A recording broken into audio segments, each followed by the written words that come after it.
Guyyaan guyyaa galataati Gooftaatu nu baasee dukkanaatti Baraaraatti ceenee ulfinaani Nuun arganne dheekkamsi amaanii Ilmaan Maccaaftuu lamaa warra Iluuf Umbaanaa warra Raayyaaf Aseeboo Walloo Sanyii Warqituu Orteesikoo fi Maandoo Iyyee kan Booranaaf Baareentuu Oromoon hundumtuu ashamaa akkam jirtu Baga bacaqii gannaa darbuun baga booqa birraa geessanii utuma isin moruu amma jaajiin keessanii ammas darbaa jiraadhaa duratti tarkaanfadhaa gufuuf gufaata oolaa nagaaf fayyaa argadhaa egaa immoo diina keessan inni lafaa keessanitti maquu seexanni lafa qeeraa dacheetti saamaku ammas daballee jenna isa lafaa keessi nammeessu dhabaan surreen itti bolbollatee ittaa kolfitu gabaan jennee jirra jechaadha egaan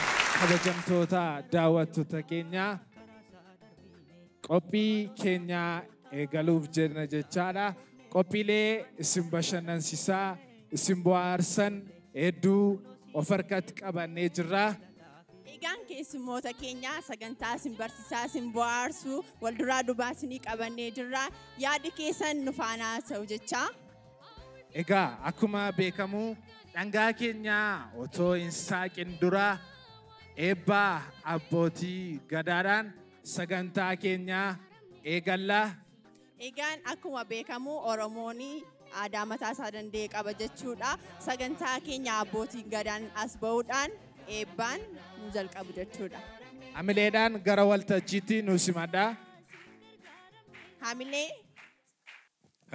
kan siin uumen jiru siin malee kan uumen jiru maan ummataa waaqa tokkicha kan nagaan nu oolchite nagaan nu bulchi kan nagaan nu bulchite nagaan nu oolchi jaalalaaf tokkummaa nuu kenni ummata wal jala yaa'ee ummata wal sifeeffate ummata jiruuf jireenya isaa saganteeffate yaa waaqni taasisi sagantaa qabanne hunda isaa kana nuu milkeessi hannu jibbu daangaa keenya ala taasisi Oromoon inni kaabaa nagaa haa ta'u inni kibbaa nagaa haa ta'u inni bahaa nagaa haa ta'u inni lixaa nagaa haa ta'u inni giddu galeessaa nagaa haa ta'u inni biyya keessaa nagaa haa ta'u inni biyya alaa jirullee nagaa haa ta'u lafa jiranitti Oromoon hundi isaa kaabaa kibbaa bahaa dhihaa giddu galeessaaf ollaa inni jiraatu biyya keessaa biyya alaa inni jiraatu mataan isaa nagaa haa ta'u biyya keenyatti nagaan haa roobu ummata keenya ummata wal sibeeffate ummata toora tokko yaa'u yaa waaqni taasisi dirree nagaa haa ta'u badhaan nagaa haa ta'u golboon nagaa haa ta'u raabni gadaa haa ta'u eebban sinii laadha eebba qabadhaa cirracha abbayyaa ta'a hammaaraan siniin fitiin bishaan abbayyaa ta'a waraabaan siniin fitiin waleensuu korma ta'a yaabbii bu'aa dhowwadhaa abidda tullurraa ta'a gama gamanatti ifaa wal jaalladhaa biyya keessan irratti abbaa biyya keessanii waaqti sin haa taasisu hansin jibbummoo waaqti daangaa keessan ala haa taasisu jiruuf jireenyi keessan haa eebbifamu. Tolee abbootiin amantiis asitti argamanii jiru sababa ta'eef isaanillee dhufanii nu haa eebbisanii hamileedhaan gara waltajjiitti naasimadha.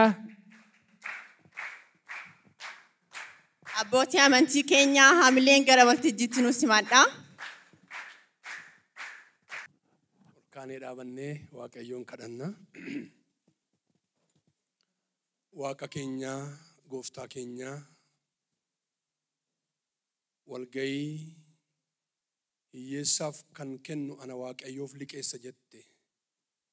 Yaa gooftaa abbaan miidiyaa kanaa hiyyeessa lafa keenyarraaf dadhaboota warra humna hin qabneef waan gaarii inni lafa keenya irratti hojjechuu jalqabe kana isa duwwaa miti isa kan fakkaatan biqilaan lafa keenyarraa biyya garaagaraatti faca'anii jiran hojii gaarii kana hordofanii dadhabaa saba isaanii harka qalleeyyii saba isaanii kan ittiin yaadatan ayyaana kee waaqarraa isaaniif baay'isi. Gooftaa warri har'a gargaaraman kun bara baraan gargaaramaa hafuutuun ta'in gargaarsa kana booda jireenya of danda'uutiin darbanii kan biraa haa gargaaraniif isaan eebbisi. Walga'iin kun sittaa tolu hojii gaarii lafa naqamtee irratti jalqabdeef si haa galatu. Hamaan biyya keenya irratti hiyyeessaaf kan hin yaanne dadhabaa kan hin gargaarre dadhabaa hiriyaasaa lammiisaa kan hin hirkifne raawwatee biyya keenya irratti hin milkaa'in eebba hiyyeessa gargaaruu keessaa dhufuun magaalaan naqamtee badhaadhuu haa jalqabdu. Maqaa Yesuus Kiristoosiin ameen. Nooraa Waaqoo isin eebbisu.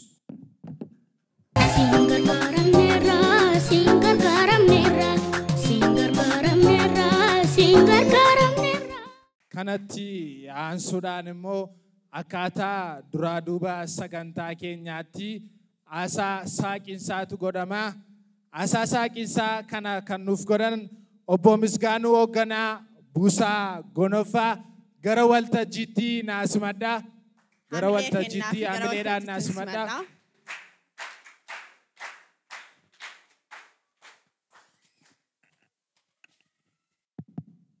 Ulfaadhaan jedha. Duraan dursee kabajamtoota abbootii gadaa, abbootii amantaa, namoota waltajjii kanarratti hirmaattan hundi keessan baga nagaan dhuftanii anaa dhufuu isiniin jechuu barbaada. Ittaansuudhaan egeree miidiyaan akka naannoo keenyaatti akka waliigalaatti hojii miidiyaatiin hawaasa naannoo keenyaa hojii misoomaa irratti, hojii hawaasummaa irratti, hojii garaagaraa irratti kakaasuurra darbee biyya keenya keessatti, magaalaa keenya, godinaalee garaagaraa keessatti deeggarsa garaagaraa gochaa jira. Deeggarsa kanaatiin waggoottiin 2-3 darban keessatti harka qalleeyyii hedduun, maatiin barataa harka qalleessaa hedduun deeggaramanii jiru. Kanaaf guyyaa har'aas kanuma ka'umsa godhachuudhaan bara ittaanu keessatti yookiin jala bultii bara haaraa bara 2017 sababeeffachuudhaan yoo xiqqaatee barattoota 30 meeshaalee barnootaa, dabtaraaf qalama deeggaruu, maatii harka qalleessaa namoota 5 ta'aniif bara haaraa kanatti kan isaan ayyaana ittiin gammadanii oolan ittiin deeggaruuf, maallaqaan deeggaruuf iddoo kanatti argamnee jirra. Kana qofaa miti, kanaan duras magaalaa keenya dabalatee godinoota Wallaggaa Lixaaf kan biroo keessatti inshuraansii fayyaa hawaasaa yoo xiqqaatee gara namoota 200 oliitiif deeggarsa taasisaniiru. Barattoota 100 oliif akka isaan barnootarraa sababa hanqina meeshaa barnootaatiin duubatti hin deebineef deeggarsa taasisanii meeshaa barnootaa waa hundumaa taasisanii barnoota akka isaan barachan taasisaa jiru. Kanaaf guyyaa har'aa kanas barattoota amma asitti argamtan dabalatee maatii harka qalleessaa dabalatee nuu deeggaruuf iddoo kanatti argamuuf sagantaa akkasii qopheessuu keessaniif bulchiisni magaalaa Naqamtee bakka buune akka seektara Buusaa Gonofaattis akka bulchiisa magaalaa Naqamteettis kabajaaf ulfina miidiyaa kanaaf qabnu ibsuu barbaanna. Galata guddaa akkasiin nu dhiyeessitaniif ibsinaa jechuudha. Abbaan yookiin hundeessaan egeree miidiyaa obbo Gaaddisaa dhufeera. As miti kan isaan jiraatanii, garuu as hawaasa isaanii keessatti hojjetaa jiru. Kan isaan jiraatan Ameerikaa keessa jiraataa jiru.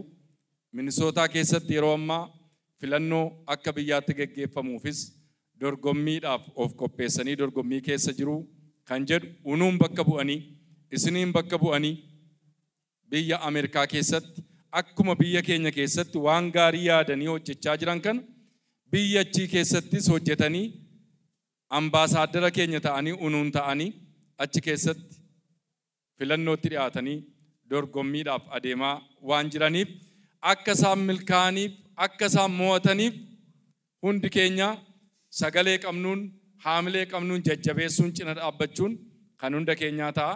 Ammas akka isaan mo'aniif haamilee akka nuu laattan gammachuu keessan akka ibsitan ibsuu barbaanna.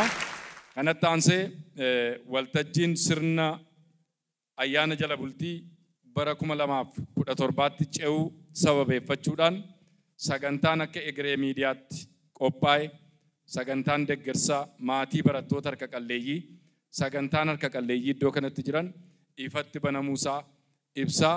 Sagantaan keenya kanumaan kan saaqame ta'uu isaan ibsaa galatooma. Kanatti aansuudhaan ammas haasaa saaqiinsaa karaa obbo Wandimuu Taammanee nu godhama jechaadha. Hamileedhaan gara waltajjiitti nu simadha. Hamilee kennaafi. Ameen jedha. Akkam jirtu? Fayyaa keessanii baga Waaqayyoo bara darbee hammina isaa wajjiniin waan gadhee inni qabatee dhufe wajjiniin dabarsee booqaa birraa kanatti immoo Waaqayyo baga nagaadhaan isin ceesisee baga geessanii jechuun barbaadaanis gama kootiin. Egaa akka hundi keessan beektanii guyyaa har'aa sababa iddoo kanatti walitti qabamuu keenyaa kan ta'e miidiyaan egeree yookaan egeree miidiyaan jedhamu miidiyaan keenya miidiyaan uummataa sababa bal'aa kanaa akkuma amaleeffatame hojiiwwan gurguddaa garaagaraa hojjetu bukkeetti guyyaa har'aa immoo namoota harka qalleeyyii ta'aniif akkuma kana immoo dhaloota bor biyya kana qabuu danda'anii fi deeggarsa gabaabaa gochuudhaaf sagantaan kun akka kanatti qophaa'eera. Kanaaf baga nagaadhaan gara iddoo kanaatti dhuftanii jechuun barbaada. Akka beekamu miidiyaan keenya egeree miidiyaanii yeroo hundeeffame yeroo gabaabaa waggoota 13 hin caalle keessatti hojii gurguddaadha kan inni hojjechaa ture. Akka beekamu viidiyoowwan garaagaraa hojjechuudhaan caalaattiyyuu hojii mootummaa Waaqayyoo bal'isuu keessatti wangeelaa gama artiitiin jechuun gama faarfannaatiin do'ii garaagaraatiin wantoota kana kanaanii pilaatfoormii qaban yookaan yuutuubii irrattis haa ta'u gama miidiyaa garaagaraatiin maxxansuudhaan hojii guddaa mootummaa Waaqayyoo keessatti bu'aa guddaa ta'u hojjechuu danda'eera jechuudha. Kanaaf galata guddaatu malaaf akkuma kana galata guddaan malaaf sirriidha. Akkuma kana duwwaa miti gama hojii wangeela lallabuu yookaan aartiidhaan yookaan faarfannaadhaan do'ii garaagaraatiin hojjechuudhaan bukkeetti immoo gahee inni guddaan taphachaa jiru maa inni guddina aartii Oromoo keessatti illee hojii guddaadha kan inni hojjechaa jiru. Namoota haaraa yookaan ijoollee haaraa koomeediidhaan faarfannaadhaan ayyaana qabaniin kennaa garaagaraa qabaniin gara kanatti akka isaan dhufan gochuu keessatti godheeti aartii Oromoo yookaan aartii saba kanaa guddisuu keessattis gahee guddaadha waggoottan 13 darba kana keessatti kan taphachaa ture gadi ta'ee fi gama kanaanis galata guddaatu isaaniif malaa jechuun ni barbaada. Keessumattuu saba kana aadaasaa, duudhaasaa, loqoda adda adda garaagaraatiin ni qabu eeguudhaan iddootti eegame aartiin kun gama hundumaan gama afuuraatiinis gama biraatiinis akka inni guddatu aadaan kun akka inni guddatu gochuu keessatti hojii guddaadha kan inni baachaa ture gadi ta'ee fi galata guddaatu malaaf hin jedha. Inni kan biraan akkuma beekamu miidiyaa keenya kana miidiyaa kan biraarraatti wanti adda godhumaa inni miidiyaan baay'een waan argataniin ofii isaanii guddachuu kiisii isaanii boqoffachuu yookaan namoota muraasa duwwaa bira ga'uudhaan kan isaan beekamanii garuu egeree miidiyaan waan argatuun waan saba kanarraa argatu yoo galiidha jedhamee yaadame illee wanti sun waan saba kanarraa argatuun gara saba kanaatti fidee saba kanatti tajaajilu keessumattuu ayyaanota gurguddaatti namoota gaafa ayyaanni ga'u rakkatanii mana namaa ilaalanii harka namaa ilaalan bukkee dhaabbachuudhaan seenaa guddaadha yeroo darbettis kan inni godhee arras kan inni gochaa jiru. Akkuma kana immoo barattoota maatiin isaanii harka qalleeyyii ta'an waggaa haaraatti yeroo itti manni barumsaa jalqabuuf jedhutti meeshaalee barumsaa deeggaruudhaan akkuma maqaa isaati akkuma maqaan isaa egeree ta'ee egeree dhalootaa irratti hojjechuu keessatti shoora guddaadha kan inni taphachaa jiru gahee ta'ee fi ammas irra deebinee miidiyaa keenya miidiyaa egereetiin galata guddaa laannaa fi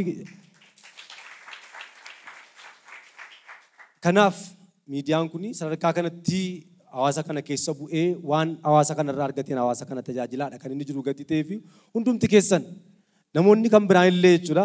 Miidiyaan kun akka beektanii amma ammaatti viyuu gara miliyoona 42 oliiti kan inni qabu akka beektanii viyuu miliyoona 42 oliiti kan inni qabu sabskraayiboota gara 236 oliiti kan inni qabu geeteef miidiyaa guddaadha.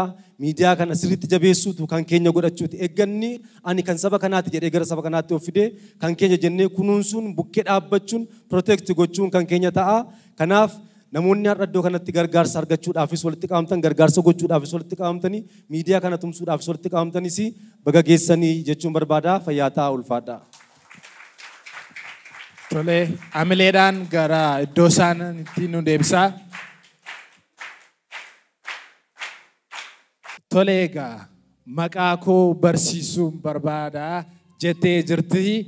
Maqaa keenyu Seenoo. maal yaabbattee dhuftee? Siinoo. Konkolaachisaan keenyu ture. Biinoo.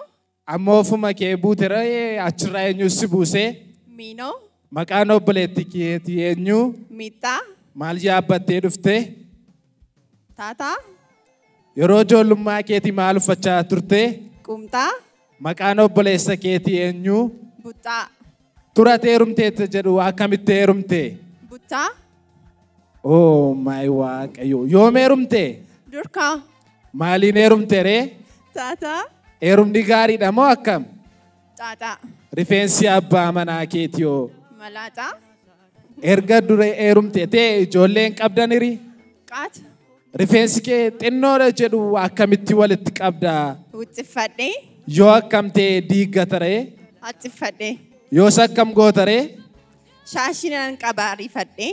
Namoonni gaafa si argan akkam taate? Nan rifadhee. Bitaan mirga keettoo? Nan birradhe. Garaachi kee akkamsite? Uff nan gubadhe. Biyya eessaarraa dhuftee? Zaambiyaa. Eenyu si waamnaan dhuftee? Egeree miidiyaa.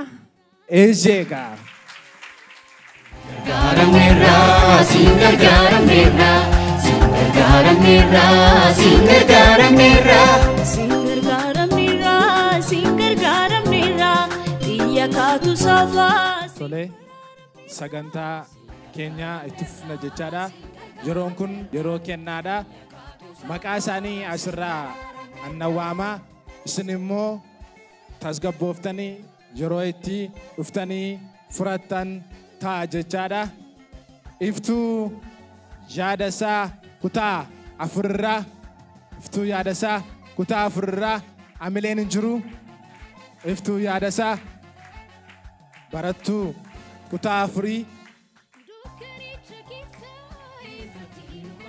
Tolee, hoogganaa Shimallis kutaa afurraa.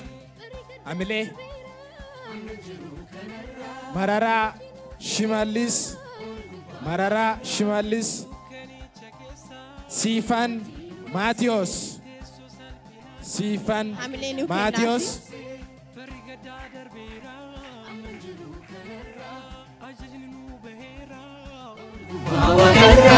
Bareenu dhufeera, dukkanii darbeera, gaada dombara dheeraa nurraa godaaneera. Bareenu dhufeera, dukkanis darbeera, gaada dombara dheeraa nurraa godaaneera. Bareenu dhufeera, dukkanis darbeera, gaada dombara dheeraa nurraa godaaneera. Bareenu dhufeera, dukkanis darbeera. Gaada dombara dheeraa nurraa godaaneera.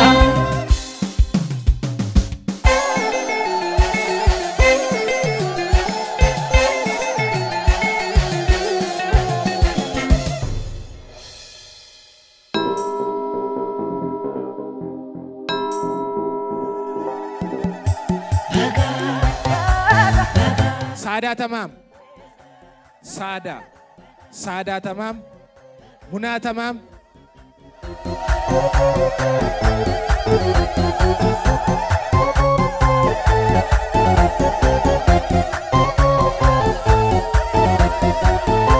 Guyyaan irraa guyyaa galataati.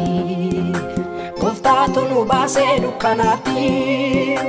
Baraaraatti ceenee ulfinaanii. Nuun arganne dheekkamsi amaanii. Guyyaan irraa guyyaa galataati.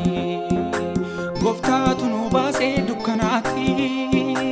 Baraaraatti ceenee ulfinaanii. Nuun arganne dheekkamsi amaanii. Guyyaan irraa guyyaa galataati. Gooftaatu nu baasee dukkanaatti.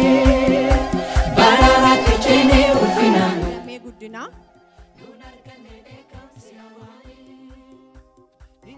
Adde damee guddinaa. Adde damee guddinaa.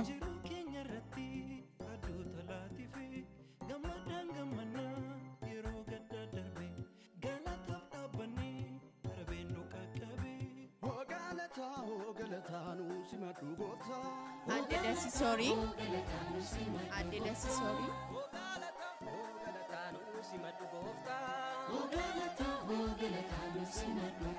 Obbo Raggaasaa Tiguu. Obbo Raggaasaa Tiguu. Aadde Eebbisee Soorii. Aadde Eebbisee Soorii.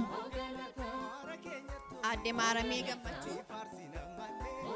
Aadde Maaramii Gammachuu.